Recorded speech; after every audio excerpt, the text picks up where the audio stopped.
Riveting content. Empowering your life. Welcome to the Sphere. This episode is sponsored by... Dr. Taraya M. Richmond, PLLC.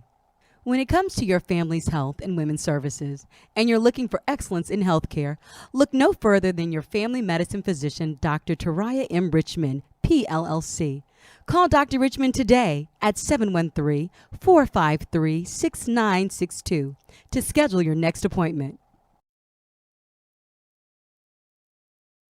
Dr. Taraya. Looking to advertise? Join the Sphere's vast demographic reach of thousands of people all over the world. Send an email today to advertise@thesphere.tv or call us at area code 832-772-7789. Looking to advertise? KOG and Company. Are your unique gifts and talents changing the world? Do you desire to belong to a community of unity? Visit KOGpassion.com to learn more about the Unleash Your Dopeness movement. KOG and Company.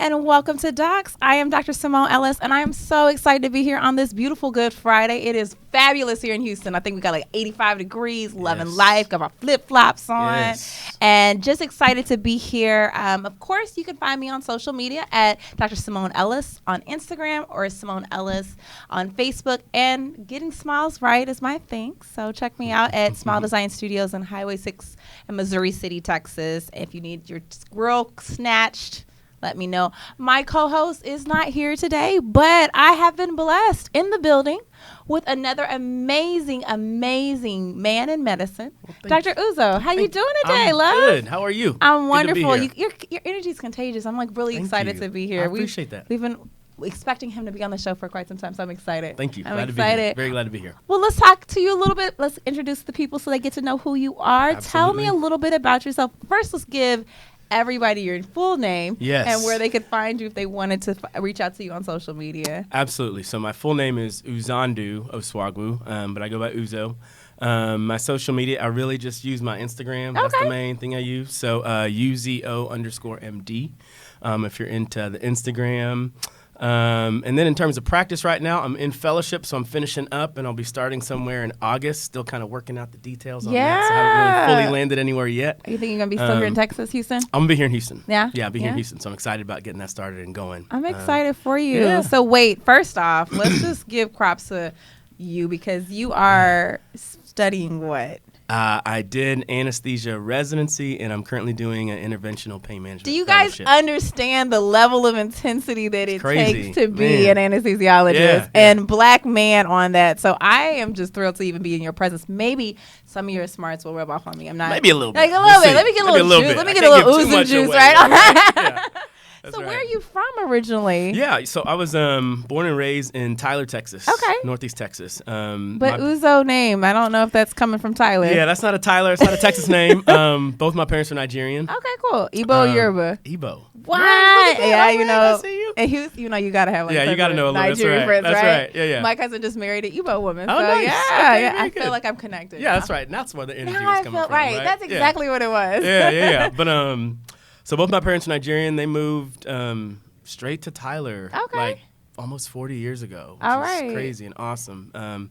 Born and raised there. I did my undergrad at Texas A&M University, and then came down to Houston and went to medical school here at University of Texas. All right. And then did my residency at the University of Texas in anesthesia, and then I'm doing my fellowship right now at MD Anderson here in town. So, like, you're not leaving Texas. Nah. Like, it's a thing. I Like, tried, and it just wasn't working. Like, I No. feel like it's like in your blood. It's like, in my blood just to be stay. here. That's right. That's what's up. That's so, right. I have to ask you this because I know tons of Nigerians, right? Oh, yeah. And you guys don't play when it comes to academics. Like, No. I feel like it's something that you drink from birth to be like, everybody will be. Yeah, I think our parents like lightly beat it into us. Like as a child, from birth. right? Yeah. So I got to ask, are your parents doctors? Are your siblings doctors? So my parents are not. My mom is a nurse practitioner. Okay, so still. So she's kind of, I guess, where I got the medical thing from. My dad's just a business professor, which is awesome in its own right. I'm the youngest in my family, so I have an older brother and an older sister. And they're all doctors. My sister's not. My brother is. Okay. My sister is. She's she's an educator. She works in the college system. But my brother is a physician, and have several aunts and uncles that are physicians as well. So what do you feel like with minorities in medicine? How does that? I mean, I guess become a part of what is so culturally very dominant to the Nigeria. At least I feel like that. I mean, I grew up in Kansas, right?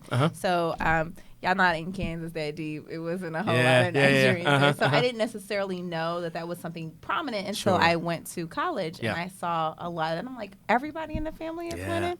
Like, that's dope. So it's crazy. I think I've actually thought about this a lot as I have progressed through training and school and all that. And I think a lot of it, specifically for my family, and I think this theme runs true for a lot of families, is when my parents came, they struggled. Yeah.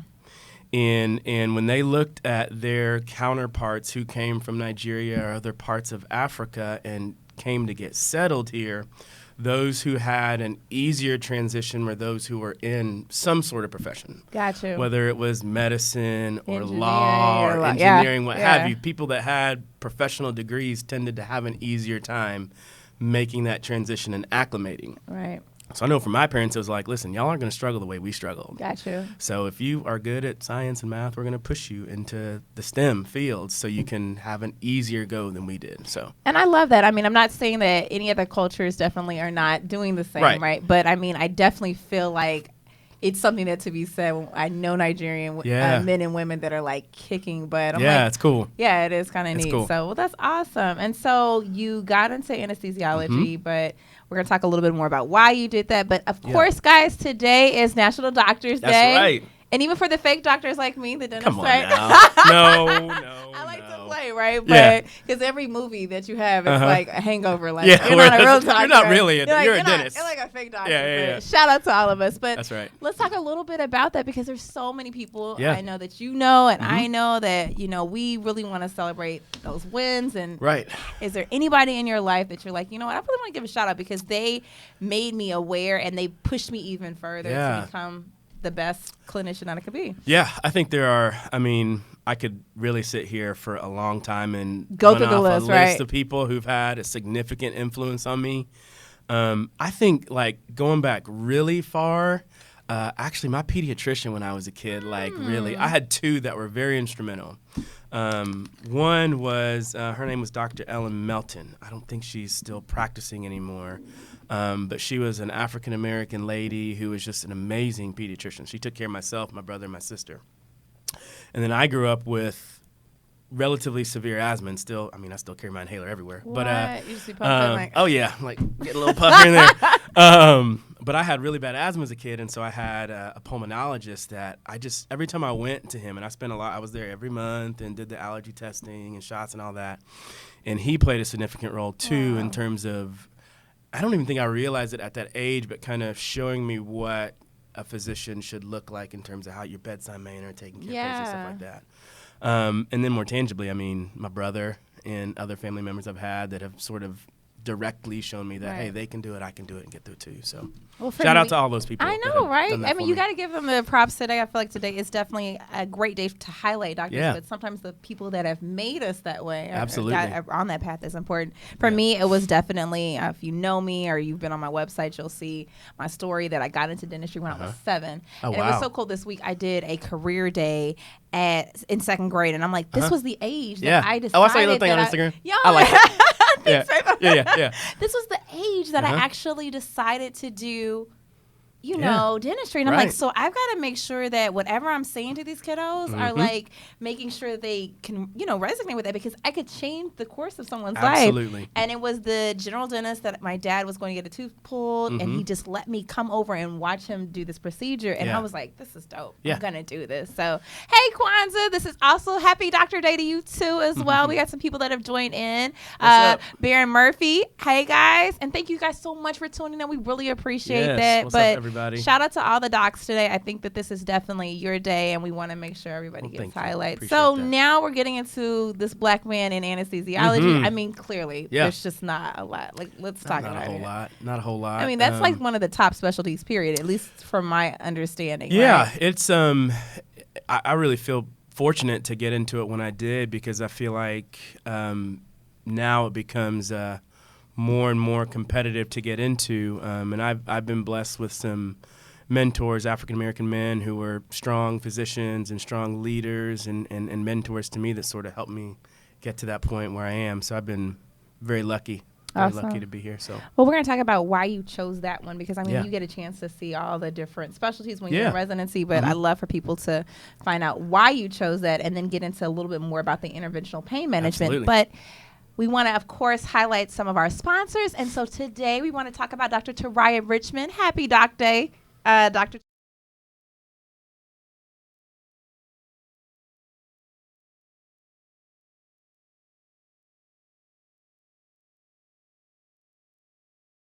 Offers an array of services including pap smears, breast exams, STI screenings, contraceptive management, prenatal care, and so much more. So guys, write this down for me, 713-453-6962. You do not want to miss out on your appointment with Dr. Taraya Richmond, so please give her a call. I'm sure she's closed today, but just make sure you get a chance, because it's Good Friday. But Monday, get in on that, right? So, all right. So let's go ahead and talk about, why did you choose anesthesiology? Yeah. So for me, when I was doing my rotations as a medical student, I kind of went into each rotation like, all right, this is going to be my focus, and I want to try to learn as much as I can, and even if it's something I didn't think I was interested in, I want to try to, you never know what you're going to pick up. Right. I realized pretty quickly, as a result of going through the rotations, that I really enjoyed things that were a lot of hands-on. So I liked being in the operating room. So I loved my surgery rotation. One of my second rotations, actually, of my third year was a urology rotation. Okay. So it's a lot of, you see patients on the floor, you see patients in clinic, but there's a big procedural aspect to it. So I really realized that I liked the hands-on aspect. As I progressed through that third year and went on to some other surgical or procedural rotations, in a way, you're influenced by the residents that are sort of teaching and mentoring you, and also the other staff. And I really saw that a lot of like the anesthesia people were very satisfied with the type of work they were doing. You got to be in the operating room. With that paycheck. Yeah, they don't holla. Even though I'm not quite there yet. Let's talk about it. It's not bad to see that on the horizon. Right. But they were just really satisfied with the work they're doing, and the procedural aspect, getting to be in the operating room, really getting to see things in real time. Yeah. Because if you see a patient that's, the blood pressure is low or the saturation's low, you can't just sit there and stare at it. Like, you gotta think about something and do it. Make it happen. So it's kind of like a real, like, dynamic, like, fast-paced environment. So that drew me to it, and I loved it, and really happy that I made that decision. Even though I'm doing a subspecialization now. It was a great residency, and really, really enjoyed it. Well, let's talk about your subspecialty. So you decided to do interventional pain management. I have to keep looking down because I'm like, that seems like a tongue twister. Tell me why you went into that. Yeah, so I went into that because I love my anesthesia residency, but probably about halfway through it, I sort of missed like having continuity and feeling like I was someone's doctor, right? Because as an anesthesiologist, you meet somebody usually for the first time the day of surgery. So you have a quick 10, 15 minutes to say, develop rapport, Yeah. and then talk to them about what you're going to do and answer any questions for them and their family. Unless you're like me. When I go have surgery, I'm like, so I remember this doctor, can he come back? Right. I woke up. You don't want that. I want to make sure. No, I'm saying I woke back up. So after the surgery. Exactly. I want to make sure that not he's during on the it. surgery, Not during the surgery, after, but you woke me up, so I'm cool with that. Yeah, that's always a very good thing to do. Right. That's So I'm good like, form. let me just, and I literally do that. I'm not joking. I literally be like, oh, okay, that doctor, I remember him. Yeah, so I'll have him. I'll have him back. Thank you. Yeah. But I mean, and that's true. That's good. But we usually don't see people for more than one time. Right. So when I started thinking about if I was going to do subspecialization and what I could do, pain management is really the only subspecialty in anesthesia where it allows you sort of an opportunity to have a clinic-based practice where you can have some continuity, and there's a procedural component to it, which I really enjoy. So for the layperson who doesn't even know what interventional pain management is, I mean, it seems pretty easy, but just tell. So it's really it's comprehensive, interventional. There's so not only do we do procedures, but we will refer to physical therapy. We have psychologists and psychiatrists that help collaborate with us. We do prescribe medications as well when necessary. But the goal too is, if appropriate and when possible, to do procedures that will hopefully help limit the amounts of medications, the total daily dosage of medications that you're having to take, and still keep people functional. Got you. So that's cool. It sounds like, why is this important for, I guess what I'm thinking is that you guys are dealing with people who can develop addictions to certain pain medications. Absolutely. Like you go in for a back surgery and your back isn't corrected, so you continually need medication. Right. Your job would be to go in and actually try to figure out ways to correct that issue. Is that correct? Absolutely. So I think I'm at a really cool time in fellowship because there's a lot of new interventional techniques that are being developed that I'm able to learn and will be able to use in my practice. And also it's sort of a crucial time with kind of what we have going on with the opioid crisis and opioid epidemic. Oh, yeah. And all Let's talk about that. So it's like our job as a chronic pain physician is to evaluate and treat, whether it be with medication or other therapy or procedures, again, to try to restore as much function as possible. And what we often see is patients who have been on opioids for a long time. Maybe they did have that back surgery, like you said, and they've had persistent pain, and they've been taking their Norcos now for 6 months or a year, longer than we would expect they would need that type of medication after a procedure. So our job then is to say, okay, are there any other things that we can do procedurally? Are there any other medications that we could use aside from Norco or morphine, oxycodone, whatever, to help get them through that? So it's a really cool time. Yeah, and I definitely want to talk more about the opioid crisis. Yeah. I know for sure for myself, like when I have surgery, I'm so afraid of becoming addicted that I'd much rather go through the pain, which is crazy. And I want to know if there's any adverse effects of trying to do something like that. Like I'll actually stop like the first day. I'm like, and I don't know if that's a good thing. But guys, if you want to find out any more about this show, listening to all of our awesomeness, Dr. Uzo's giving all these gems, make sure you guys subscribe to our show on all our major platforms. So we're on iTunes, we're on SoundCloud, we're on Google Play, we're on Stitcher, and please review our show. We cannot make this show any better if you guys don't let us know, but also we want to know what topics you want us to talk about. And so as we are going through a restructuring, getting some new information out there, we want to hear what you guys like. And make sure you share this with your Facebook Live family and friends.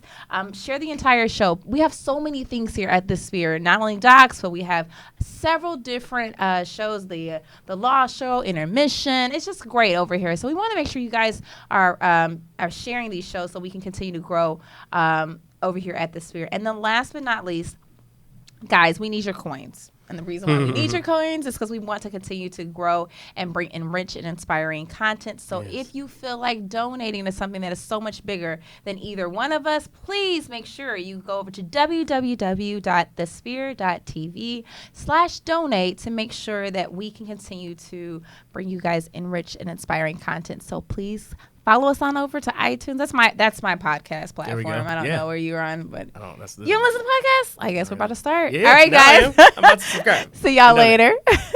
So yeah, let's.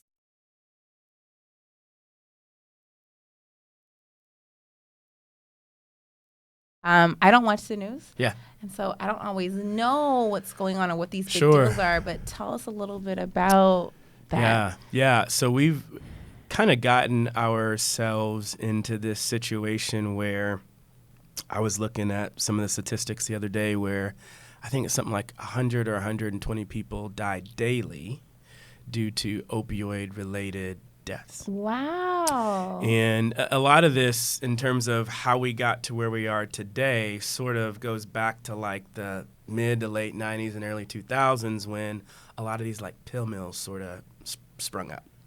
So clinics where people were able to go and get prescriptions for Norco or whatever, and there wasn't a lot of oversight and wasn't necessarily regulations there. A lot of regulation, and it allowed, unfortunately, for people who were practicing and not doing the right thing to make a lot of money, but it ultimately didn't do the right thing for patients and people who eventually became addicted to these medications, and if they weren't able to get them from a clinic, then you seek another way to get it. So you find a way to get it on the streets or what have you. So it's a very it's a very big and real deal, and it's interesting. A lot of times when we see patients in our clinic, we're not the first person they've seen in terms of how they have been getting their medications. So oftentimes they get to a pain management specialist way downstream.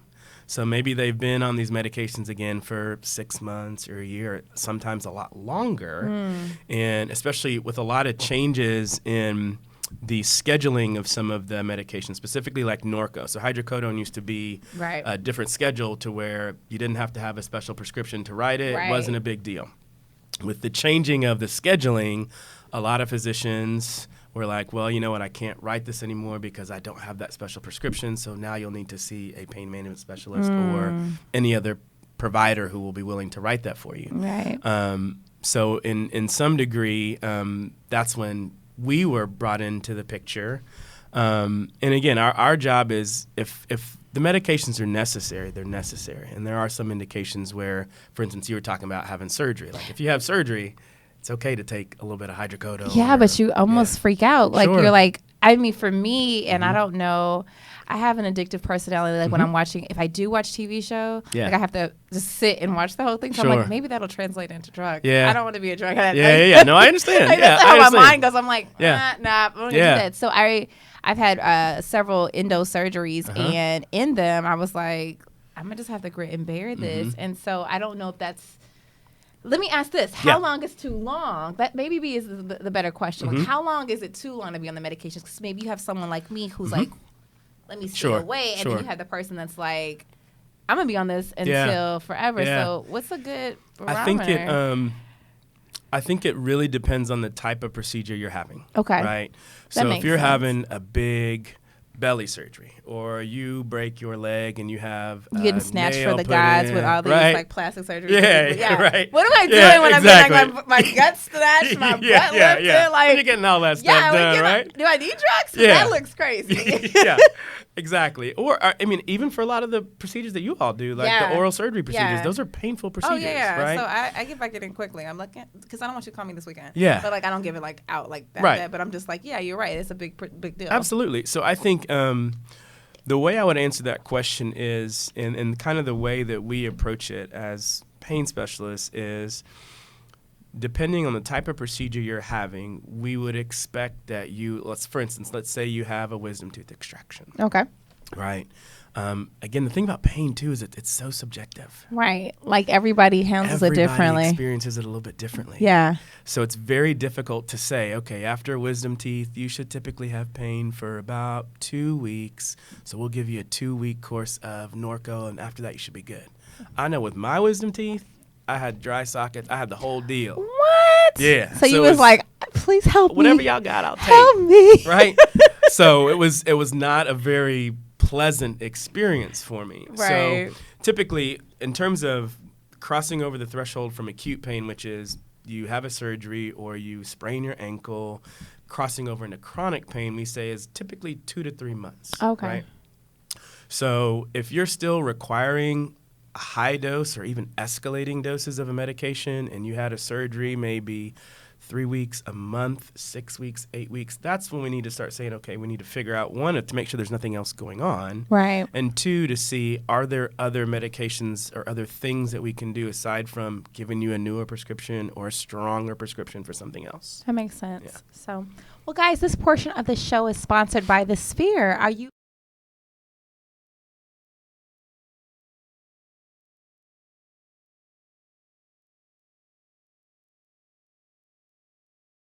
advertising needs handled right here at The Sphere? We offer a wide range of content delivery platforms, including iTunes, Google Play, SoundCloud, YouTube, and Stitcher. Plus, we have a vast demographic reach within the United States as well as modern countries across the globe. Our enriched content and inspiring dialogue, coupled with your strategic ad, is surely to hit the mark every time. So, guys, write this down, 832-772-7789, or send us an email at advertise@thesphere.tv to get your ad placed right here. That makes a lot of sense. And I also wonder, how do people deal with different, you said it, you were talking about this earlier, like we all have different pain thresholds. Yeah. Is there a reason why some people have a higher tolerance for pain and others do not? Yeah, I think certainly there are. So when we see, like for instance, when we see a new patient, there is, in addition to a lot of the paperwork, we do what's called a numeric rating scale. So it's on a scale of 0 to 10, which that scale it's not perfect because what is an 8 for me may be a 6 for you, maybe a 10 for somebody else. Why is that? That's the subjectivity of pain. Okay. Right? Okay. To some degree, there's a lot of literature and studies out there that show that there are some, genetic or genomic basis for different expression of some of these pain receptors, different sensitivities, why different medications work better in some cases for some patients. And a lot of that too, when we look at that and when we are prescribing medications, one thing that we always really have to do is look at what other medications a patient is taking. Right, because if you're on drugs and you're like, hey, I have issues with pain, I'm like, well, yeah, you desensitize yourself. Right, exactly. It makes sense. Or in some cases too, a lot of the medications we prescribed are metabolized through the liver. Right. So if a patient's taking something that is either increasing the liver metabolic activity or in the opposite end, decreasing, then we got to say, okay, well, it's weird. Some people, this medication works perfect for this type of pain. And in some cases it doesn't. So you got to kind of take all of those things into consideration and really evaluate everybody on an individual basis to try to get the best result. What about with hallucinations with pain medication? Why does that happen? I mean, for my own self, I remember I was going to war with the Power Rangers. That was my last surgery. And I was like, I'm not going to do this. I can't. I'm not going to fight this Green Ranger. I don't even know where he is. Yeah. It's not my thing. Yeah. I'm like, I know I'm hallucinating right now. Right. And I literally was walking around. My mother was like, what is wrong with you? And I was like, he's coming. Yeah. I had to slow up. So tell me what that was about. At the end of the day, all of these things, all the drugs that we use end up working in the brain. So if you have, you break your leg, right? You got receptors that are going to go to your spinal cord, that are going to go to your brain and say, something's wrong in my leg. Let me know that, and let you know that you have pain, right? So at the end of the day, these medications that we prescribe are going to work at a central level. So a lot of people may end up, and I always tell people when we start medications, you may feel super sedated, super drowsy, kind of lousy. Some people may hallucinate. Yeah, right? Power Rangers. Yeah, Power Rangers. Do you remember right? what that is? Oh, yeah. You're super young. Oh, I'm yeah, like, no, I remember. Okay, I was like, I don't even know if you know what the Power Rangers I know what the Power Rangers are. Clearly, we were fighting. Yeah. So some people may see the Green Ranger. You never know. Yeah, I was seeing them. So, I was like, what's up, dude? Yeah. So that's what we got to back up. I was like, let me slow this down because I know you're not real. Right. Exactly. I got you. That makes sense. So, well, I want to talk a little bit about being Black in medicine. Yeah. This is, of course, a really, really big topic. And I think also today, since it's National Doctor Day, we were talking about, remember the young lady that was on Delta Airlines and what a doctor looks like. Yeah. Tell me She was a resident at UT. So you know her. I didn't know her well, Okay. but I interacted with her. Got you. Yeah. So tell me a little bit about what was your experience. Well, first, let's start from going all the way back from college, trying to get into medical school, and now you're in medical school and what that was like, and now you're trying to specialize in something that you don't see a lot of African Americans in, or Africans who are American. Yeah, I know. Let's just go whatever. Yeah, whatever. Yeah, you got it. I think for me, I from the time I was a little boy, I knew I wanted to be a doctor. And maybe some of that was just having African parents that sort of like, hey, you're good at this, do this. Do that. And then I think a lot of it too is just having positive influences. So the two people I talked about earlier, and then being able to see aunts and uncles. And then as I got older, looking at my brother and seeing him and realizing that this is really tangible. I can do this. So, did well in high school, did well in college. And I always like to tell people this, though, too, especially for young African-American men and women and other minorities who are aspiring to that is I didn't get in the first time I applied. Oh, wow. Okay. I literally not even that, I didn't get any interviews. Wow. Right? And so you take me back to that mindset. Where were you at that period of your life? So that was a very, kind of dark, not so great. Dark. Period. Humbling. Yeah, because it's this is something I had worked for. You knew you were going to do this. This is what I'm going to do. I'm not doing anything else, right? What was your family saying? My family was exceedingly supportive. Cool.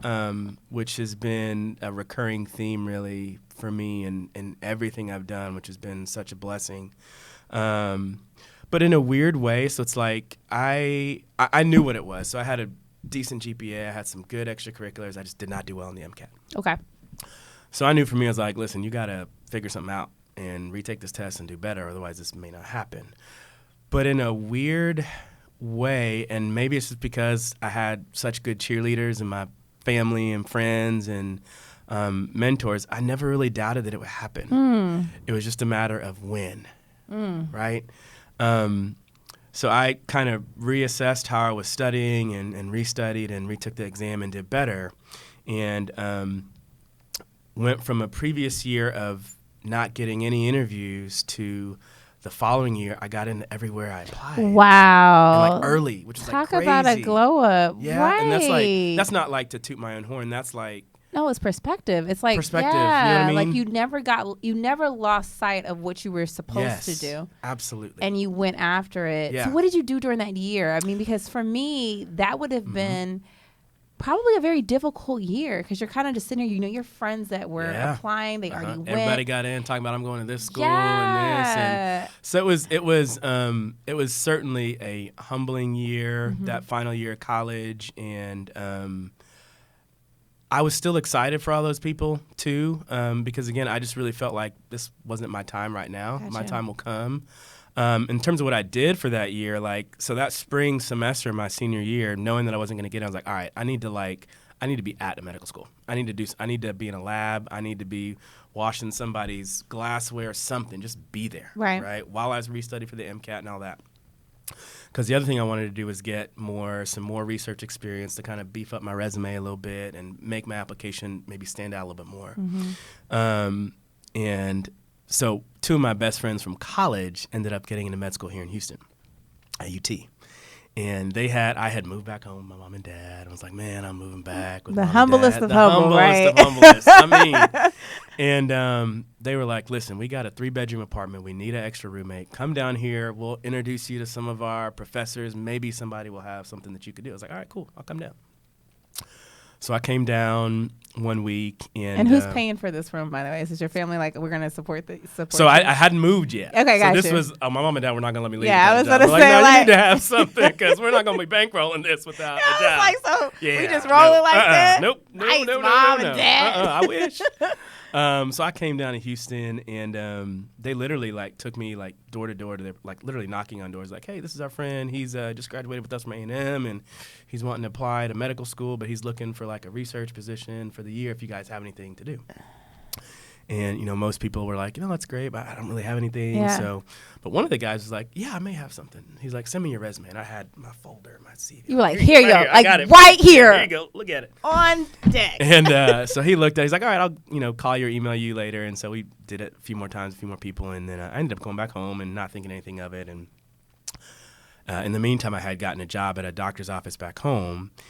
And then so I get an email. The guy's like, hey, why don't you come back and we'll interview? I was like, all right, bet, I'll come.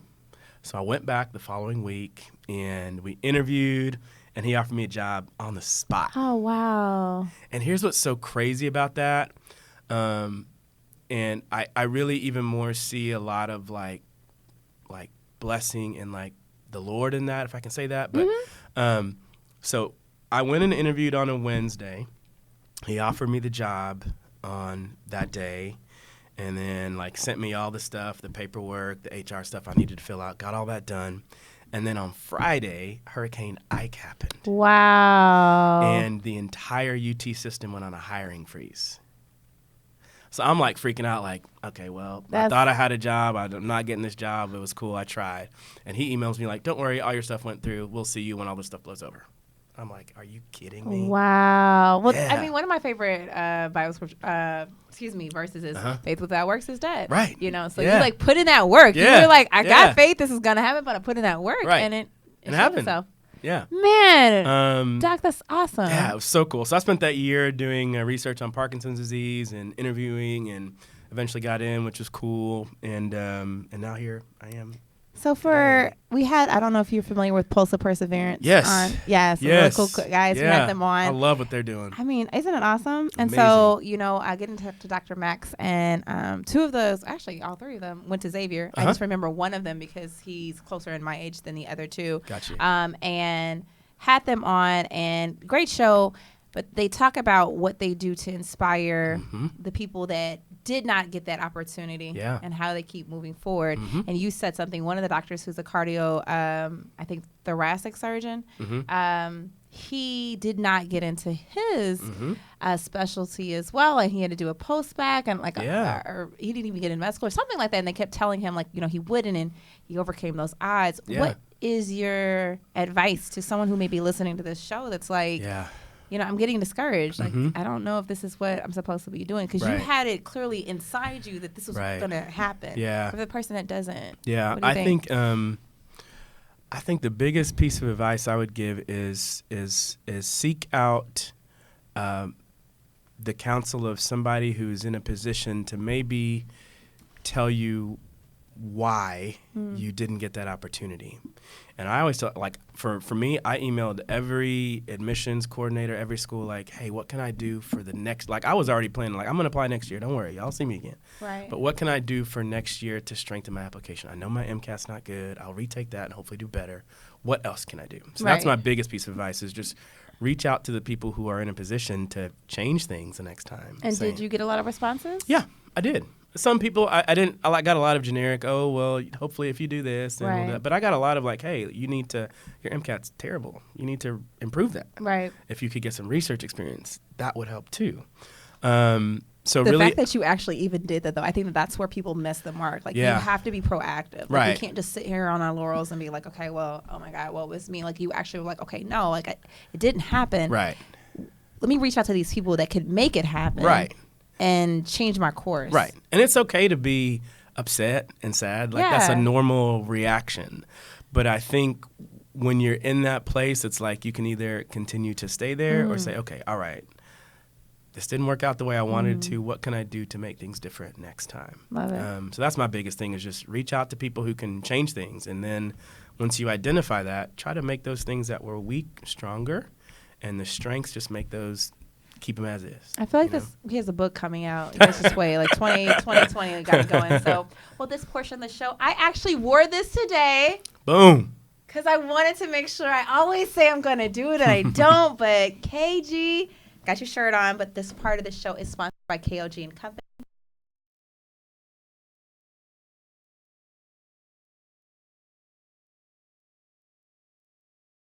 encourage the masses to operate outside their fears and have the gall to recklessly pursue their dreams. We're just talking about this, right? This is exactly what this is about. So perfect. Join thousands of others like Doc over here to unleash your greatness that dwells inside. So get one of these awesome shirts. She has it on www.kogpassions.com. And use the coupon code DOPE. You'll get 10% off of your exclusive Unleash Your Dopeness apparel. So, guys, these shirts are selling out fast.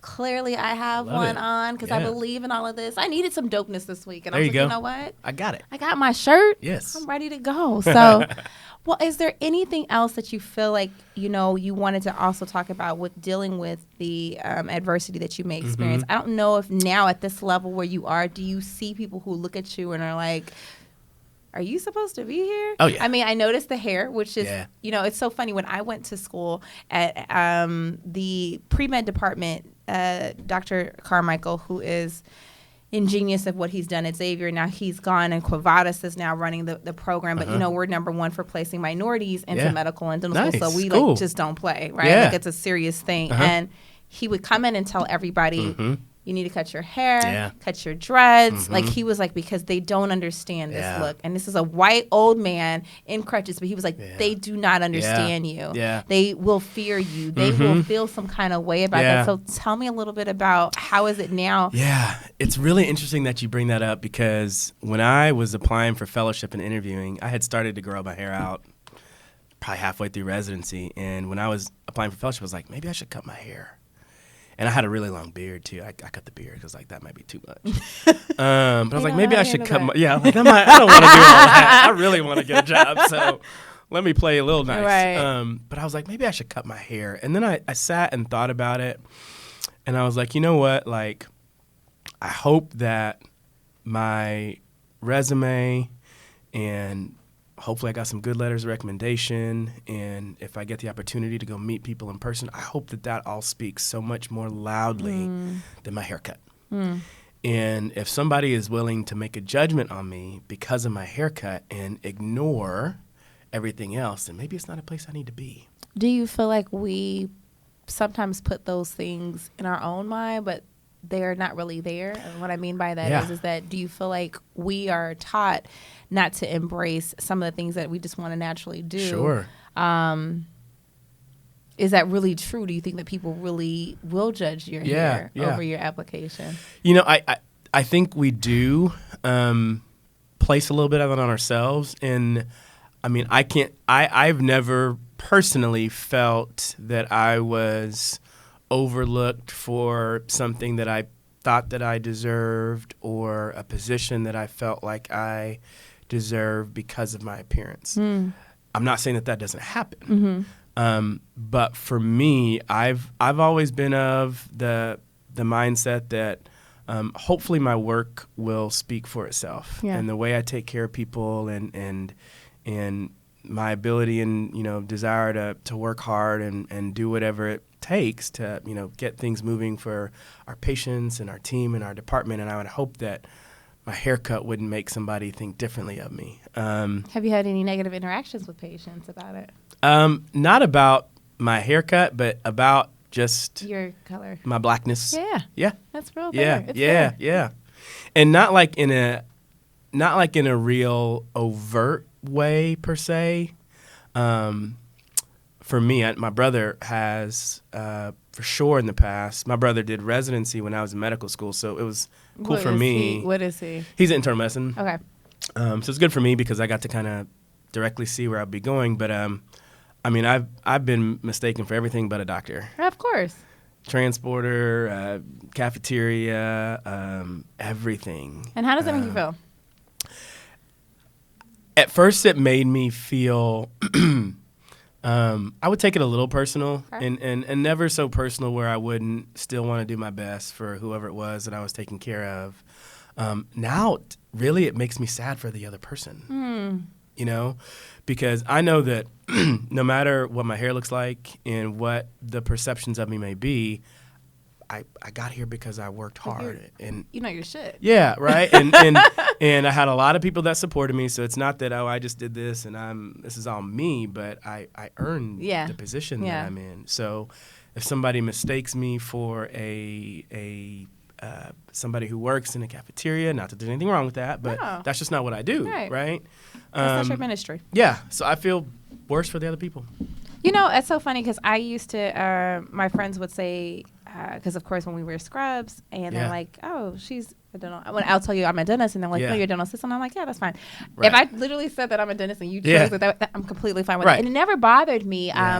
And one of the things that one of my friends told me is that, well, maybe because of the color of your skin, you don't deal with adversity as much. And I thought that was interesting because I never played colorism into my mind as far as like, well, certain people that are black deal with it maybe less than other people that are black, which is kind of crazy. But for me, I have had patients walk out. I have had patients show up and like look at my whole team and are like, and I'm a really diverse staff. I mean, I have an Egyptian doctor. I have a Hispanic assistant. I have a white and an Asian hygienist. Like I try to make it as diverse as possible, and they still are like, and you can go online and see my reviews and be like, she's probably really good. She knows what she's doing. But no. So, I mean, for me, that has been very interesting. But I agree with you. And I love what you said. Like, it's kind of sad for you. Yeah. So, you guys, this has been an awesome I enjoyed this. show. This Doc, Thanks you're for so having me. amazing. We want you back. I mean, we already know what we're trying to do. So, anyways, guys, if you have had a wonderful time, Doc, where can they find you again? My Instagram is UZO_MD.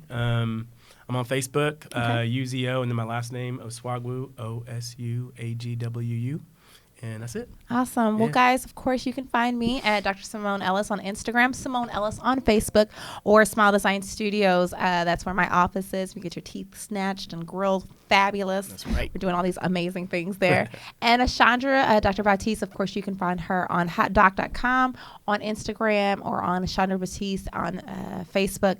She'll be back next week, and it has been an absolute pleasure having you on. My pleasure. Thanks for having me. Thank you so much. Awesome. And guys, make sure you tune into our show. Take care.